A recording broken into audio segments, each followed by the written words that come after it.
Hi all, simple ಆಗಿ ಹಾಗೆ ಜಾಸ್ತಿ ಇಂಗ್ರೀಡಿಯೆಂಟ್ ಇಲ್ಲದೆ ಸಾಫ್ಟ್ ಆಗಿ ಕ್ರಿಸ್ಪಿಯಾಗಿ ಈ ಬೋಂಡನ ಮಾಡೋದು ಯಾವ ರೀತಿ ಅಂತ ತಿಳಿಸ್ಕೊಡ್ತೀನಿ.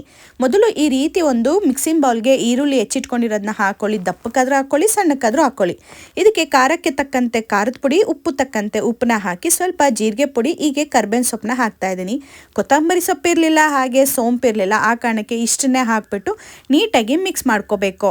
ಕಡಲೆ ಹಿಟ್ಟನ್ನ ಹಾಕೋಬೇಡಿ, ಸ್ವಲ್ಪ ನೀರು ಹೊಡಿಯೋವರೆಗೂ ಬಿಟ್ಕೋಬೇಕು. ನಂತರ ಇದಕ್ಕೆ ಕಡಲೆ ಹಿಟ್ಟನ್ನ ಹಾಕಿ ಕಲಿಸ್ಕೊಂಡ್ರೆ ಇದರಲ್ಲಿ ಫಸ್ಟು ನೀರಿರೋದೆಲ್ಲ ಇಂಕೊಳ್ಳುತ್ತೆ. ಆಮೇಲೆ ಎಷ್ಟು ಬೇಕಷ್ಟು ಸ್ವಲ್ಪ ನೀರನ್ನ ಹಾಕಿ ಈ ರೀತಿ ಕಲಿಸ್ಕೋಬೇಕು.